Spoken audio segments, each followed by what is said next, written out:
Place tout de suite au débat pour croiser les regards sur les enjeux en matière de visite inopinée dans le domaine de la concurrence. Et je vais commencer avec vous, Frédéric. Vous l'avez dit en première partie, il y a un certain nombre d'informations qui sont confidentielles pour l'entreprise. Comment on distingue les informations qui sont confidentielles de celles qui ne le sont pas ? Vaste débat, qui fait l'objet encore de pas mal de jurisprudence, et encore récemment, de la part des juridictions françaises et communautaires. Alors, pour les autorités, il n'y a pas d'informations confidentielles. Justement, la raison pour laquelle ils viennent dans les locaux, c'est pour récupérer le maximum d'informations qui sont des informations stratégiques, quotidiennes, de la part de l'entreprise. Ce qui reste confidentiel, c'est uniquement la communication qui existe entre les conseils de l'entreprise et les juristes d'entreprise, ou pas seulement les juristes d'entreprise. Aujourd'hui, il y a un vaste débat autour de cela. Qu'est-ce qu'une information confidentielle entre les conseils de l'entreprise et les juristes d'entreprise? Et là, aujourd'hui, on fait face à une restriction de manière assez significative de la part de la jurisprudence, même s'il y a une jurisprudence récente, mais peut-être que Maître Vogel en parlera de manière beaucoup plus précise que je ne le fais aujourd'hui.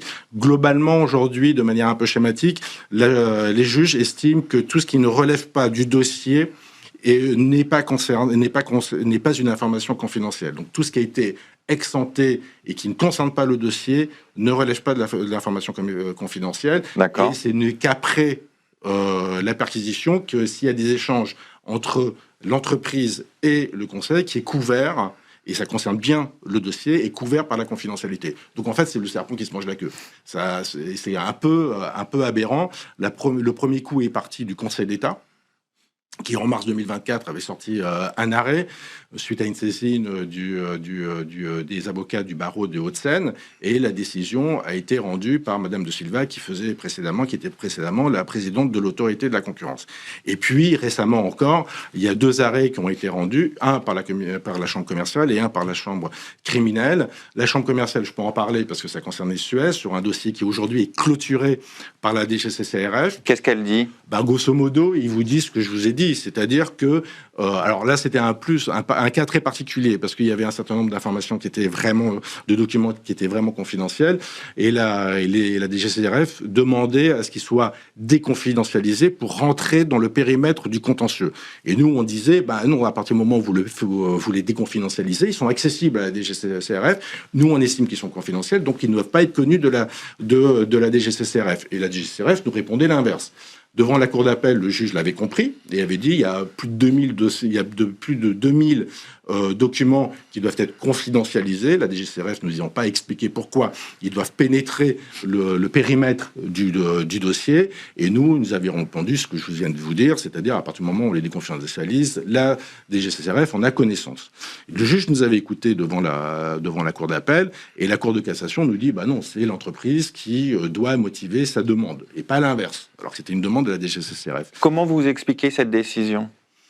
C'est en fait, comment l'expliquer ? C'est tout simplement, il y a une vision de plus en plus restrictive de la part des juges et de plus en plus inquisitoriale de la part des juges pour faciliter le travail des autorités de concurrence, en l'espèce, et pour leur permettre d'avoir accès à l'ensemble des documents qui semblent importants à leurs yeux. Mais du coup, il n'y a plus aujourd'hui pour les entreprises de zones de confidentialité, et les échanges entre les conseils et les entreprises sont un élément décisif dans notre travail quotidien, parce qu'on peut communiquer avec eux et on peut leur révéler des choses, des documents, des informations qu'on peut estimer comme étant sensibles, pas forcément, mais qu'on ne veut pas que la DGCCRF ou l'autorité de la concurrence ou la Commission européenne en ait connaissance. Et pas forcément des turpitudes. Ça peut être aussi des échanges que nous avons avec eux sur des secteurs qui nous concernent. C'est la raison pour laquelle, et c'est tout l'intérêt d'avoir des conseils, pas seulement, mais c'est un des intérêts d'avoir des conseils, parce que justement, il y a cette proximité avec eux qui nous permet d'avoir ces échanges-là. Et ce que nous dit ce que nous disent les juges, vous ne pouvez plus avoir cette situation-là, vous ne pouvez plus avoir cette communication-là avec vos avocats. Donc les entreprises ne sont pas protégées ? Non. Aujourd'hui, si on regarde la jurisprudence, soyons clairs, non. Et c'est très décevant. Et moi, je trouve que c'est même très grave. Maître Vogel, c'est quoi votre analyse là-dessus? Je partage l'avis de Frédéric. Il y a un problème en France, c'est que la jurisprudence de la Chambre criminelle de la Cour de cassation est très restrictive. Elle réduit la confidentialité avocat-client finalement à la portion congrue, parce que c'est uniquement à partir du moment où l'enquête lourde a commencé, où une procédure a commencé, et toute l'activité de consultation qui, dans notre domaine, en matière de concurrence, c'est 90% de notre activité, n'est pas couverte par le secret professionnel avocat-client. Donc, tous nos conseils peuvent être saisis et nos conseils peuvent en fait être considérés comme un indice d'infraction. Vous voyez, donc, est-ce que ça peut freiner le conseil que vous êtes dans la façon dont vous abordez les choses, oui, de dire les choses? Oui, parce qu'on peut se dire, est-ce que vraiment je peux donner un conseil à mon client? Si ce conseil est saisi, on va dire que c'est un début de preuve d'infraction, alors que les autorités de concurrence n'ont vraiment pas besoin de ça. Les autorités de concurrence disent toujours il faut limiter les droits de la défense et finalement limiter une garantie de l'état de droit. Le secret professionnel, c'est quand même une garantie dans tout pays démocratique, état de droit. Eh bien, on considère qu'on peut le limiter sous couvert d'efficacité, alors que ça ne devrait même pas être admis. Vous voyez, on peut pas sous couvert d'efficacité, on n'est pas en Chine, hein, donc sous couvert d'efficacité, il faudrait pas réduire les garanties de l'état de droit. Et en plus, on n'en a pas besoin parce que s'il y a des problèmes d'efficacité du droit de la concurrence, c'est lié à d'autres raisons, peut-être lié au fait à des questions d'organisation de l'autorité, à des questions peut-être de trop de contrôle des concentrations inutiles. On pourrait réorganiser les choses. En tout cas, il faut pas du tout supprimer une garantie de l'état de droit sous prétexte d'augmentation de l'efficacité des autorités de concurrence. Alors, je vais me retourner vers vous, Frédéric, pour essayer de voir comment se déroule une visite inopinée. Et si on sait il va y avoir une visite, on sent un peu les choses, est-ce qu'on peut se préparer à une telle visite? Se préparer, alors comme elle est inopinée, c'est difficile de se préparer. Difficile d'avoir un indice. Justement, c'est tout l'objectif de la pratique de l'autorité ou de la Commission européenne, c'est d'arriver un beau matin chez vous, en bas de votre immeuble de travail, et tout d'un coup, votre assistante ou quelqu'un d'autre vous téléphone et vous dit j'ai 10 inspecteurs, inspectrices en bas qui demandent à rentrer dans les locaux. Vous êtes obligé de les faire rentrer, ça fait partie de leur droit, puisque ils ont eu l'autorisation d'un GLD. En parenthèse, les ordonnances de GLD, il faut les lire, c'est toujours très très amusant. Et donc là, vous êtes obligé de les faire rentrer. Qu'est-ce que vous faites en tout premier lieu? Vous appelez d'abord votre conseil. Vous lui dites, voilà, j'ai 10 personnes en bas, faut que tu viennes avec 10 collaborateurs, 10 collaboratrices. Vous intervenez auprès de l'informatique, qui doit se mettre à disposition, puisque beaucoup de choses se font au niveau informatique. Donc, ils siphonnent les disques durs. Les disques durs, ils siphonnent aussi les boîtes mail dans leur intégralité, puisqu'ils refusent aujourd'hui de pouvoir prendre uniquement les mails qui les intéressent. Donc, ils siphonnent l'intégralité des boîtes mail. Donc, vous vous retrouvez avec des énormes quantités de mails qui ont été saisis, dont certains, très majoritairement, ne servent strictement à rien. Et puis, vous demandez à trouver des locaux pour pouvoir loger les inspecteurs ou inspectrices de l'autorité de la concurrence ou de la Commission européenne, et avoir un autre local aussi pendant où vous allez loger vos conseils. D'accord. Et avec vos collaboratrices et vous-même, vous êtes à l'intérieur pour pouvoir faire des points de vue, des points. Et ça peut durer combien de temps? Alors, l'autorité, c'est 24 heures. Pour des raisons liées juridiques que je n'ai jamais compris, il reste uniquement 24 heures. La Commission européenne, le plaisir est beaucoup plus long. Ils ont des horaires de bureau, donc ils arrivent à 9h le matin, ils partent à 18h, et puis ils reviennent autant de temps qu'il faudra. D'accord. Et ils peuvent rester une semaine, 10 jours dans vos locaux. Donc ça peut paraître très long, une semaine, 10 jours. Ça paraît extrêmement long. Donc vous les nourrissez, vous leur donnez à boire, parce que sinon ils vont être de mauvaise humeur. Et ça paraît très long. Et pour les collaborateurs, collaboratrices qui n'ont pas l'habitude de ce type de procédure, de perquisition, émotionnellement, c'est très compliqué à gérer, parce qu'ils peuvent être auditionnés. Et les préparer, c'est compliqué, parce que vous faites une préparation hors contexte. Oui, c'est pas pareil quand vous voyez débarquer voilà, comme ça plein d'inspecteurs. Voilà, exactement. Nous, on a l'habitude, on a été formés pour ça, on sait à peu près comment ça fonctionne. Mais lorsque vous avez un collaborateur ou une collaboratrice dont c'est pas le métier, dont le métier est de faire autre chose, il est payé pour faire autre chose, qui à un moment voit arriver un certain nombre d'inspecteurs qui leur demandent d'avoir accès à leur téléphone portable, qui leur demande d'avoir accès à leur laptop, qui veut les auditionner à un moment, ils savent pas quand, et qui va leur poser tout un tas de questions. Vous avez beau être là avec un conseil, la réalité, c'est pas facile à gérer. C'est pas facile à gérer, et vous leur parlez même des mois plus tard, ils vous en parlent avec beaucoup d'émotion. Et ce qui est normal, une nouvelle fois. Donc en fait, vous, votre rôle, c'est d'essayer de calmer les choses, de rendre la chose la plus normale possible, même si c'est anormal. Et c'est ça votre réalité. Et parce que soyons clairs, sur la saisine des éléments, votre impact, il est très mesuré. Vous ne pouvez pas faire grand-chose, c'est ça? Non, on ne peut pas faire grand-chose. Vous pouvez dire, ce document-là, vous allez le mettre dans l'enveloppe, on va en discuter à l'autorité ou à la Commission européenne. Donc vous en discutez. Sur les éléments informatiques, vous demandez à ce que ça passe dans des scellés provisoires, et donc vous allez après en rediscuter selon un temps déterminé, selon un calendrier déterminé avec la DGCCRF, l'autorité de la concurrence ou la Commission européenne. Mais la réalité, c'est qu'ils siphonnent tout ce qu'ils veulent. La réalité, c'est qu'ils prennent tous les documents physiques qu'ils désirent, ils pénètrent dans tous les bureaux, ce qui en soi n'est pas problématique. Moi, je n'ai pas de difficulté à ce qu'ils regardent les boîtes mail. Qu'est-ce qui est problématique alors? C'est le côté massif de la chose. Sur une boîte mail, ils prennent tout. Ils vous disent ça va commencer de telle date et ça va s'arrêter à telle date. Donc, il n'y a aucune limite. Il n'y a aucune limite. D'accord. Donc c'est ça, la difficulté, elle est plutôt là.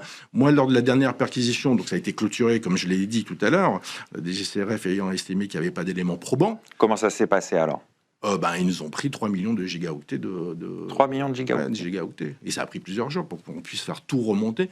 Quand ils nous ont donné la liste des boîtes mail qu'ils voulaient perquisitionner, ils nous ont filé une liste. Donc on a regardé, on leur a dit d'accord, ok, mais ça va prendre un peu de temps. Et après, il faut s'expliquer sur ces éléments? Ah, bien sûr. Donc ce que vous faites après, c'est que vous avez des forensics. Et donc vous leur demandez, vous prenez des mots-clés. Et puis, vous passez en revue. Alors, vous n'avez pas le temps de passer en revue l'intégralité de manière très précise. Donc, vous fonctionnez par mots-clés. Et donc, vous remontez des éléments en espérant qu'il y a des éléments intéressants à l'intérieur. Mais vous loupez certainement des choses, évidemment. Donc, voilà comment ça se passe dans la réalité. Et eux, ils ont plus de temps après derrière, parce que pendant plusieurs mois, vous n'entendez plus parler de ce qui se passe. Donc, il y a une asymétrie dans ce qui se passe lors d'une perquisition entre une entreprise et l'autorité de concurrence, qui est, à mon sens, problématique. Et Maître Vogel, quel est le rôle de l'avocat quand il est appelé là dans un contexte comme celui-ci? Alors, le rôle de l'avocat, il est limité, mais important quand même. C'est-à-dire que on remarque que quand un avocat ou plusieurs avocats sont présents, les choses se passent mieux. Parce que la seule présence des avocats est une garantie que les droits des entreprises seront respectés et qu'il n'y aura pas de dérapage de la part des enquêteurs. Donc c'est toujours bien qu'un avocat soit présent. C'est vrai qu'un avocat, l'utilité des avocats aussi, c'est de rassurer le personnel de l'entreprise, de déstresser les choses. C'est d'engager un dialogue avec l'équipe des rapporteurs. C'est toujours bien, on rencontre le chef d'équipe, on rencontre les rapporteurs, ça fluidifie les choses. C'est de veiller également à ce que la confidentialité avocat-client, pour ce qui en reste, soit quand même préservée. Donc on va demander la mise sous scellé fermé provisoire. Donc ça c'est important. Important également de pouvoir faire des réserves. Alors malheureusement, c'est quoi une réserve? Alors, les réserves, c'est le fait d'avertir les enquêteurs qu'ils vont trop loin sur un domaine ou un autre. C'est-à-dire qu'ils lisent, par exemple, des documents avocats-clients ou que leur perquisition ne correspond pas à ce que le JLD a autorisé, notamment en termes de locaux. Alors le problème, c'est qu'aujourd'hui, les enquêteurs, enfin au moins les rapporteurs de l'autorité, n'acceptent plus les réserves sur le procès-verbal. Ils disent que c'est leur procès-verbal, donc on est obligé Pourquoi ils acceptent plus les réserves? Ils considèrent qu'on n'a pas à dénaturer leur procès-verbal en rajoutant des réserves. Donc on est obligé de faire les réserves auprès de l'OPJ, qui lui accepte de les recevoir et qui va faire un rapport. Et en général, ce qu'on fait également, c'est qu'on écrit les réserves et on les envoie à l'autorité pour qu'il y ait trace des réserves. Mais c'est dommage qu'elles ne soient plus prises dans les procès-verbaux. Ça serait quand même mieux pour le contradictoire qu'elles figurent sur les procès-verbaux. Donc, et après, surtout, l'avocat est important pour conseiller l'entreprise, et le soir ou dans la nuit, avec le directeur juridique et les juristes de l'entreprise, on va regarder qu'est-ce qui a été saisi.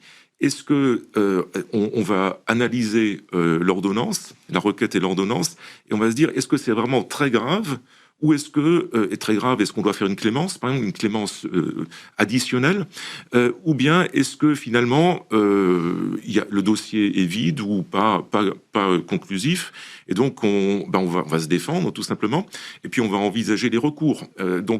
Et ça se décide dans quel temps, dans quel délai? Mais très rapidement, c'est le soir même, c'est à 2h du matin, il faut rester avec l'équipe.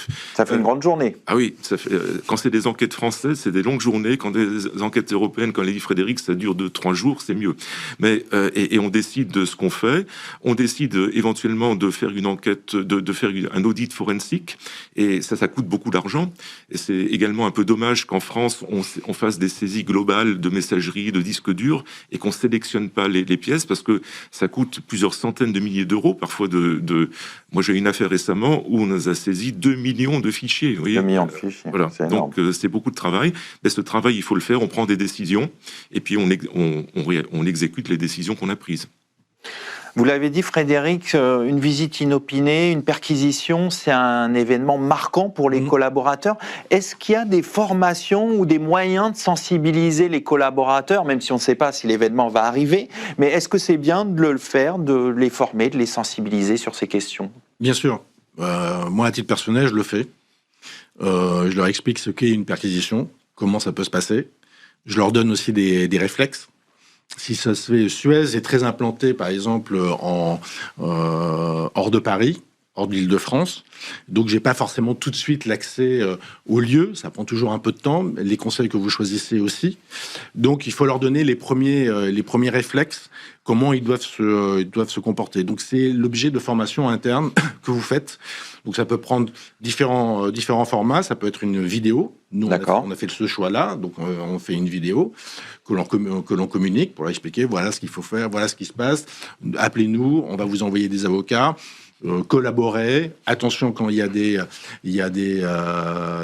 comment ça s'appelle, des locaux qui sont bloqués avec des stickers, etc., etc. Ne vous opposez à rien. Et nous, on arrive très vite, le plus rapidement possible, pour vous aider et prendre le relais. Parce que la réalité, c'est qu'on prend le relais. Bien sûr. Comme disait Maître Vogel, notre boulot, c'est de fluidifier les relations avec les membres, soit de la DCCRF, soit de la Commission européenne, soit de l'autorité de la concurrence. Et c'est facile, ça, d'avoir une relation fluide, entre guillemets, pour reprendre Alors moi, j'ai vos la termes? chance, c'est que je suis un ancien de l'autorité, donc j'en connais quelques-uns, et donc ils savent très bien que on va pas s'opposer à quoi que ce soit. Voilà, donc on va collaborer et qu'on n'a pas d'intérêt, nous, immédiat, à s'opposer à quoi que ce soit.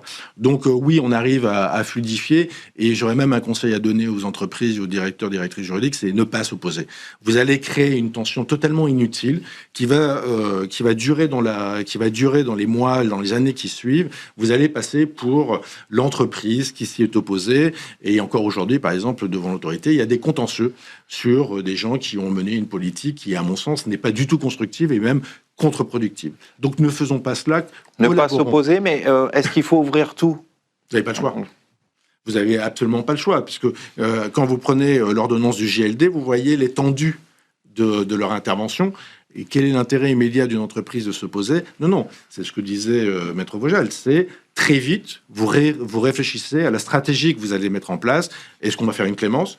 Est-ce qu'on va faire un recours? Le recours, vous n'avez pas beaucoup de temps pour faire un recours, donc vous envoyez immédiatement, dans les quelques heures, dans les quelques jours, vous envoyez immédiatement à la cour d'appel compétente un courrier informant que vous allez faire un recours, et très vite, vous envoyez vos écritures. Le temps est très très important. Il faut pas oublier les délais, sinon vous êtes proscrit. Donc il faut réagir très vite. Ouais, il faut réagir très très vite. Ce qui est assez problématique parce que vous devez définir tout de suite les points qui vous semblent importants, les documents qui vous posent des difficultés. Et donc ce délai qui est très très bref est véritablement un handicap, je dirais, pour les entreprises.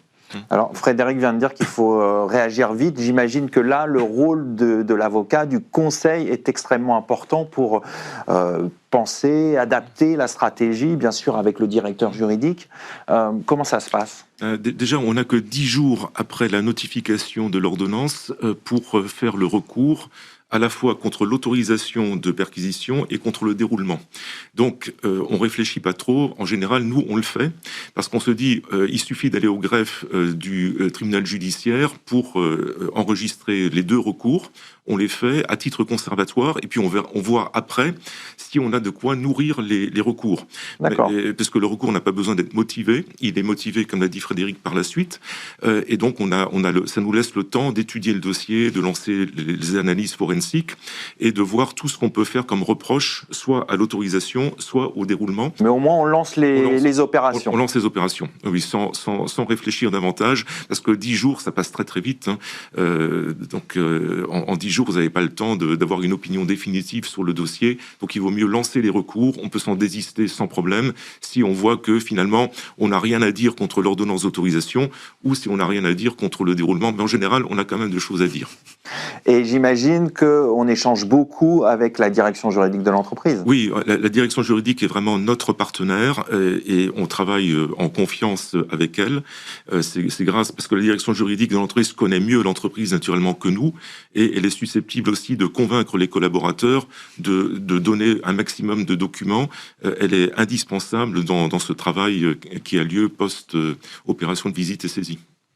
Et vous avez évoqué, Frédéric, les aspects numériques, hein, l'ensemble des données sont collectées. Comment on réagit par rapport à ça? On est obligé de donner les ordinateurs Oui, les ordinateurs et les téléphones portables. D'accord. Vous n'avez pas le choix, vous ne pouvez pas négocier.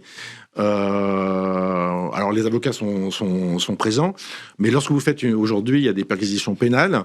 Là, les avocats sont invités si les policiers et les gendarmes le veulent bien.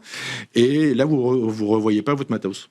Ils partent avec vos téléphones, ils partent avec vos ordinateurs. Si vous avez de la chance, ils vous les rendent quelques années plus tard. Ah oui, donc oui. C'est vraiment quelques années plus tard au mieux. Oui, les quelques entreprises qui ont eu cette chance-là, je mets entre guillemets chance, d'être perquisitionnées. Quand vous échangez avec les directeurs, les directrices juridiques, qu'est-ce qu'ils vous disent? C'est ils sont arrivés un beau matin. Certains, on leur a dit que les avocats ne sont pas invités, donc les avocats sont au café d'en bas. Et on leur a appris, les collaboratrices et les collaborateurs, on leur a appris qui avaient été identifiés, on leur a pris leur téléphone portable. Alors, moi, j'ai 2 téléphones, un personnel mais un professionnel, mais il ne faut pas se faire d'illusions, les 2 partent. D'accord. J'avais beau expliquer que, effectivement, le personnel est personnel, le professionnel est professionnel. Et l'autorité prend tout. Oui, ils prennent tout. Et votre laptop, il est parti.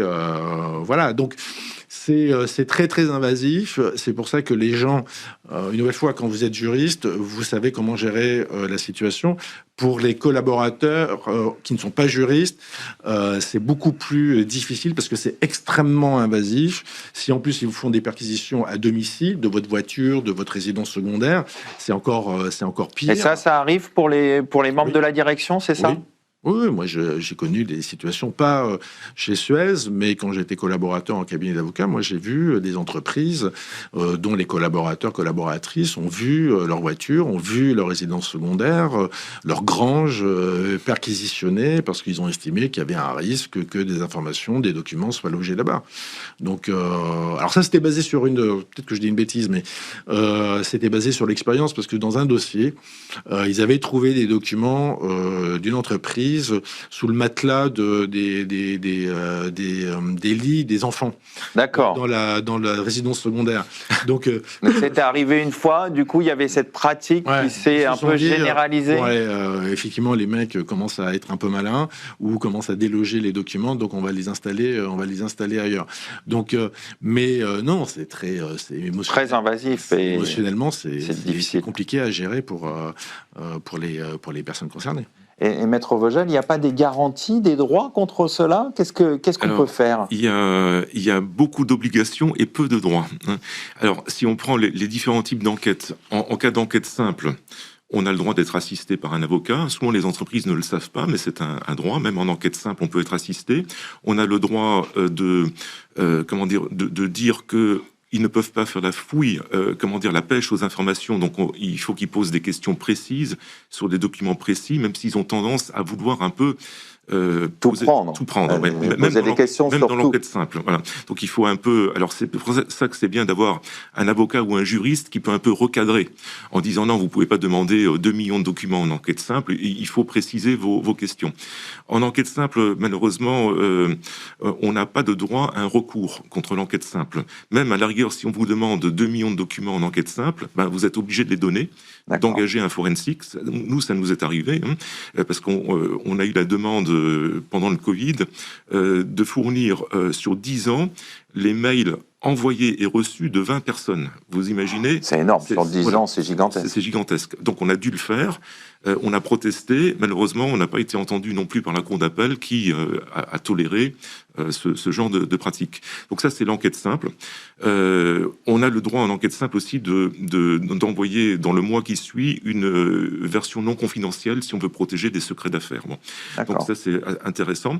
En enquête lourde, on a quelques droits, donc le droit de contester l'autorisation ou le déroulement. On a le droit d'être assisté par un avocat. On ne peut pas empêcher l'entreprise d'être assistée par un avocat. On a le droit de faire des recours, mais sinon, il faut subir.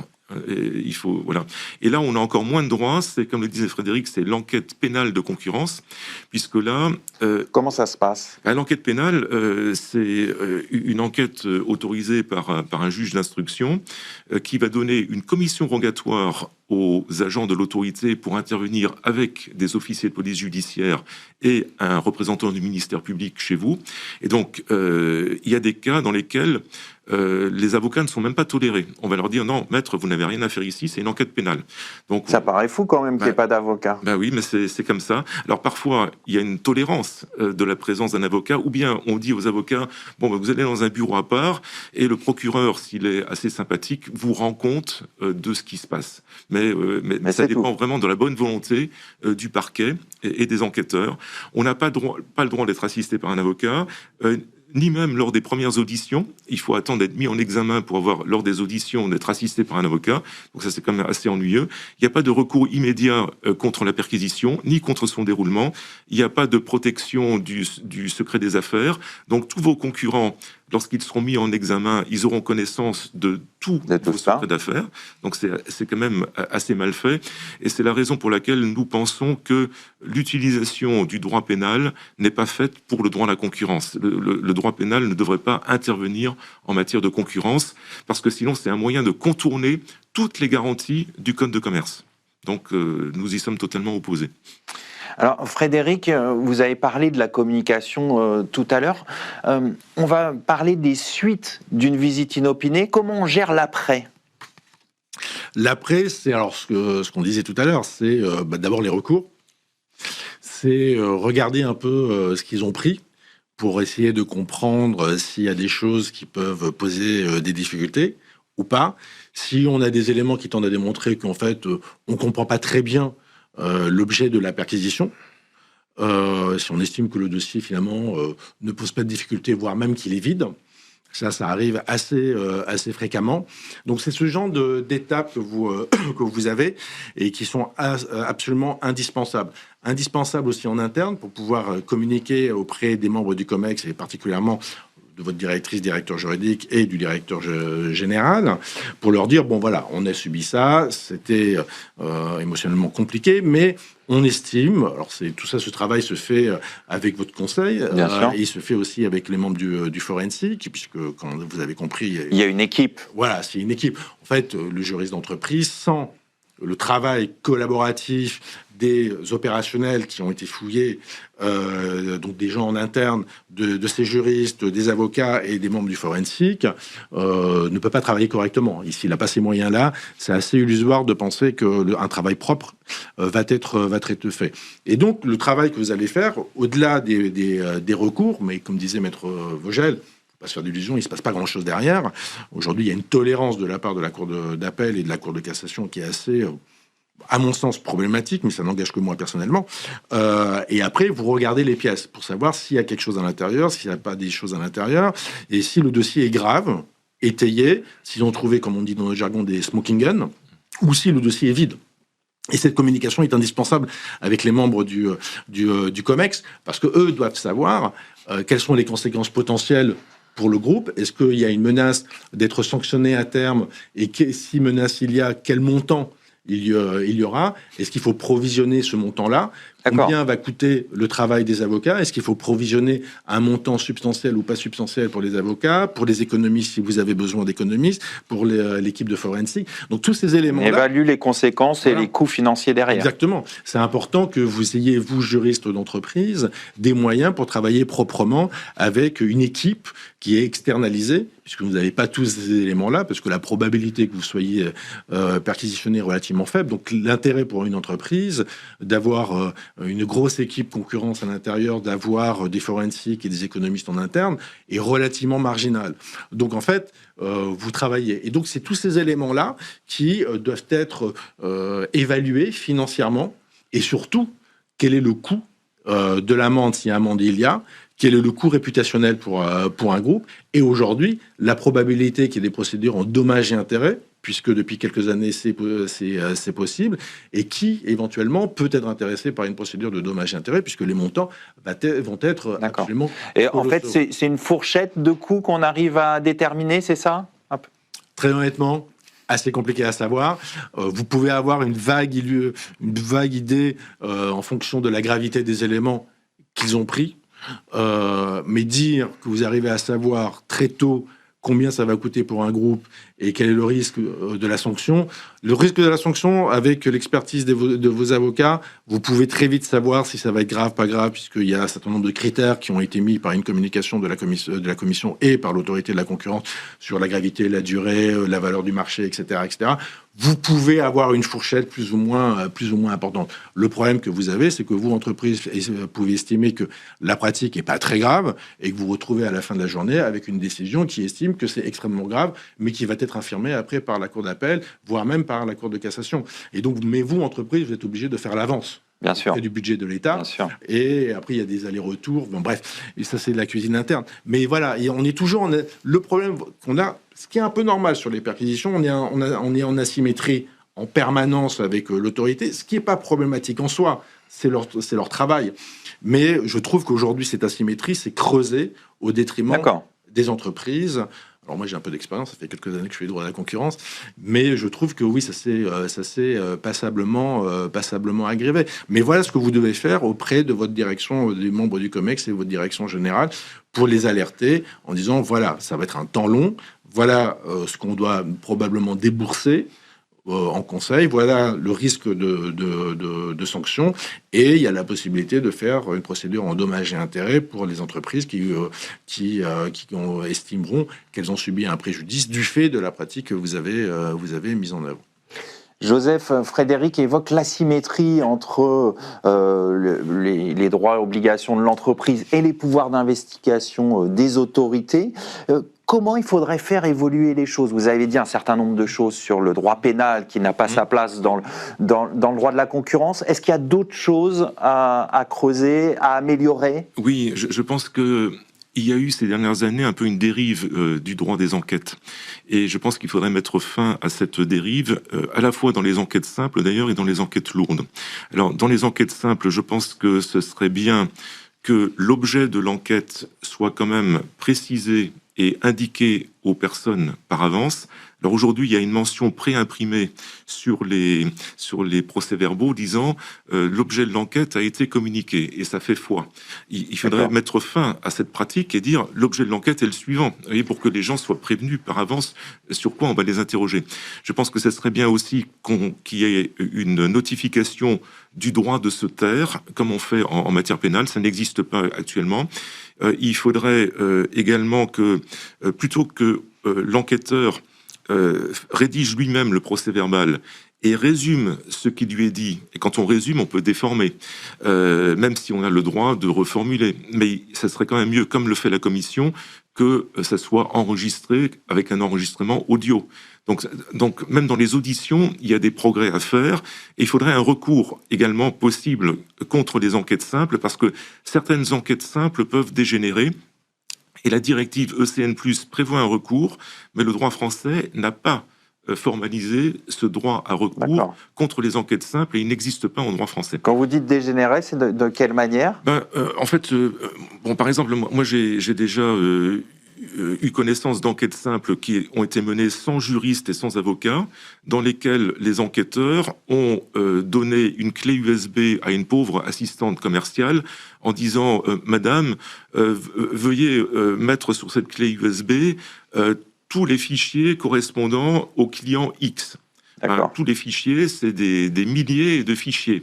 Et on a été saisi des dossiers après, il y avait un fichier qui correspondait sur la dizaine de milliers à une entente. Mais normalement, cette assistante commerciale ne savait pas que dans une enquête simple, il faut que les enquêteurs demandent des documents précis.